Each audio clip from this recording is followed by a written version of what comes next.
Hello students, welcome back to my channel. Before I start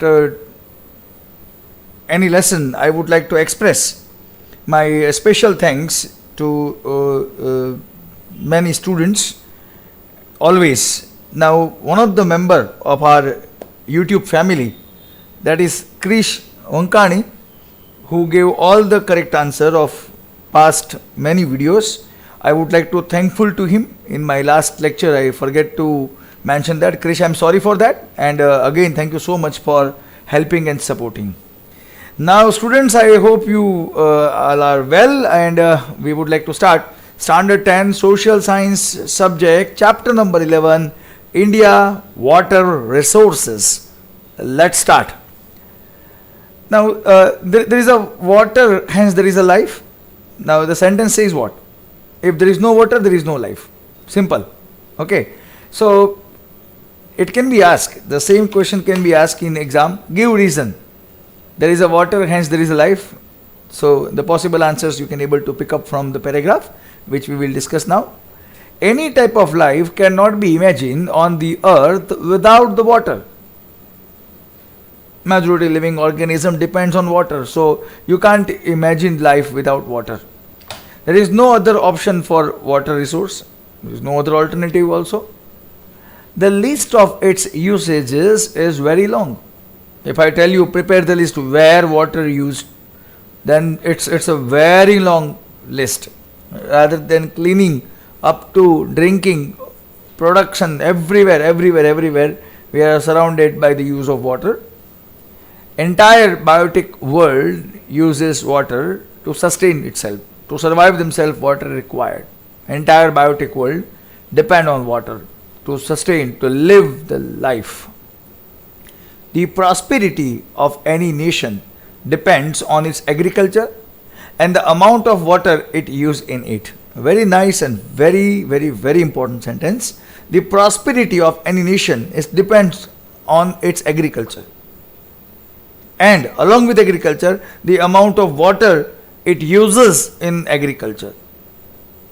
Water is also required for drinking purpose, domestic uses, and in industries. So the point says that you can able to make out the prosperity of any country depends on first agriculture and how much amount of water use for agriculture, and water also required for drinking purpose, then domestic various uses in industry for production. Water shortage is being created because of the rate and the volume at which it is being used by increasing population and for development project. Now the sentence is very very much affect to all of us. We must worried about that water shortage is being created. There is a shortage of water, scarcity of water being created because the rate and volume at which it is being used by increasing population. Population increase, number of people increase, the requirement of water also increase, and that much development projects are also increasing. So because of that, the rate and the volume of water that is used, that is increasing. So because of increasing of population, increase the usage of water, and that supply of water is not available, so it creates shortage. With this consideration, it is necessary to use water sparingly. Sparingly means what? As per need. Whatever required, that much is called sparingly. So we have to use water based on requirement. We should not waste it. And water is a limited source. We are not able to get unlimited water. No doubt, oceanic waters are there. I am not talking about that. I am talking about the water which we can use in our drinking purpose, domestic use, and industry. I am talking about that. So water is limited resource, and no other resource can be used in its place. And if the environment exists, it is because of water. So water is an inseparable part of life, and hence we can prove that See the first line. There is a water, hence there is a life. So the whole paragraph is the answer. There is a water, hence there is life. Okay. So this is what the answer of 3 marks. Now we go ahead. Source of water. It can be asked in objective. There are 3 sources of water. Okay.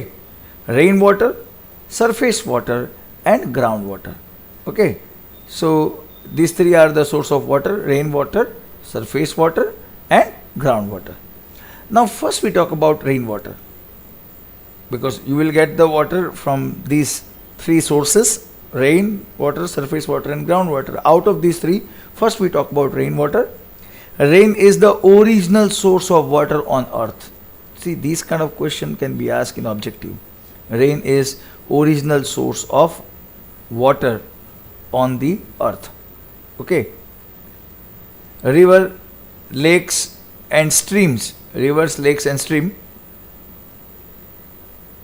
and well, etc. are secondary source, and all these sources exist due to rainfall. Now the point we have to talk is, rain is the original source of water on the earth. No doubt, river, lakes and streams and wells are also there, but they are secondary sources. And all river, lakes, streams and wells, they get the volume of water because of rainfall. So that's why rain is the original source of water. Now the second point is surface water. Now the water on the surface of the earth is found in the form of river, lake, pond, sea and streams. It is also called surface water. So surface water is considered as the available on the surface of the earth and in the form of river, lake, pond, sea, streams, etc. Important, rivers are the main source of surface water. Rivers are the main source of surface water. Okay. Rain is the original source of water on the earth.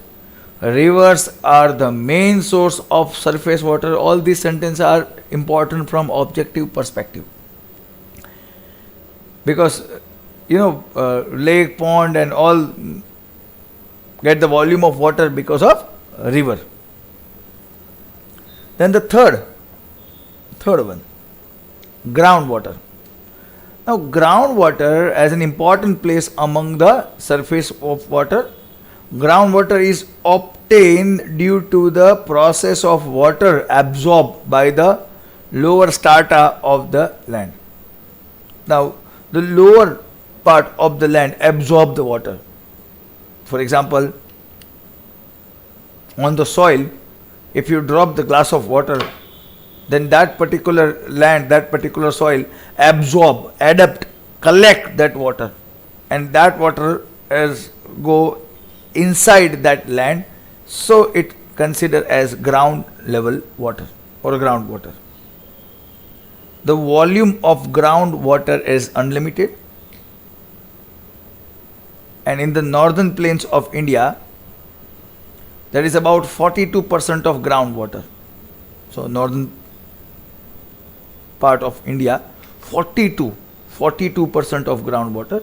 This percentage can be asked in objective question.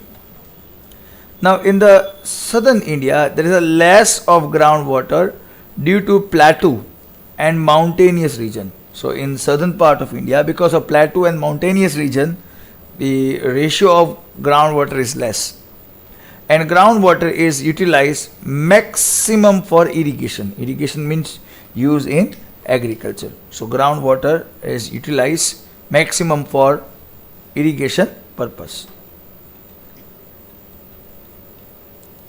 Next topic, water resources and uses. Now first point is irrigation. About 84% of water in India is useful for irrigation. Percentage you have to underline. 84% of water in India used for agriculture purpose, irrigation purpose. Okay. For example, about 1500 liters of water is required to produce 1 kg of wheat. Imagine, if you want to produce 1 kg wheat, then you required approximately 1500 liter water, which indicate that without irrigation it's difficult to go for agriculture in some areas of our country. Paddy, jute and sugarcane crops required more water. Can be asked in objective question. Paddy, jute, sugarcane crops required more water. These are those crops which required more they required more water. These are those crops which required more water. Paddy, jute and sugarcane required more water compared to others. Here MCQ is also possible. Okay, dash crops required more water. Option A paddy, option B jute, option C sugarcane and option D all of this. Now water is being used for irrigation since ancient time. So when we talk about water, it is used for irrigation purpose, that is used in agriculture. In 2nd century, the famous Grand Aniket Canal was constructed across the river Kaveri. Please underline. Now in 1882, the Eastern Yamuna Canal was constructed in Uttar Pradesh. Please underline, here is important, name of the canal and state. Okay, so 1882, the Eastern Yamuna Canal was constructed in Uttar Pradesh. So this is the important point of irrigation. Now, how you can use irrigation water for agriculture? See, there are 3 medium of irrigation in India: wells and tube wells, canals and ponds. These 3 are the medium of irrigation. Okay, means you can collect the water for agriculture from well or from tube well or from canal or from ponds. Out of these, wells and canals are major medium of irrigation. Canals and ponds come at the 2nd and 3rd place respectively. Canal and ponds comes at the 2nd and 3rd place respectively.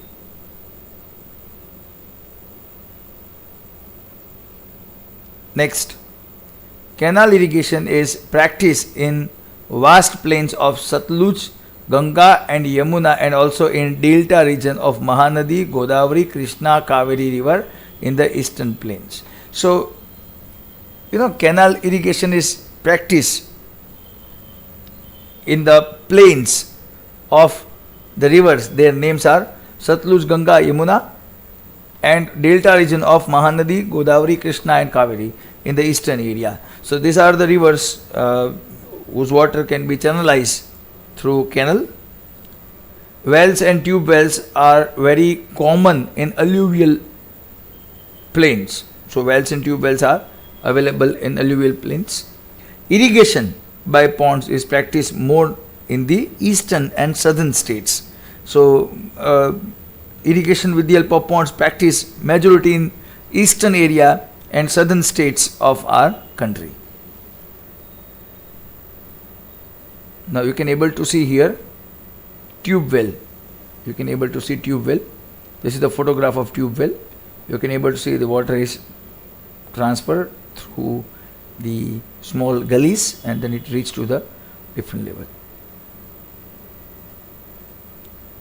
So students, this is the concept of irrigation. Alright. Now,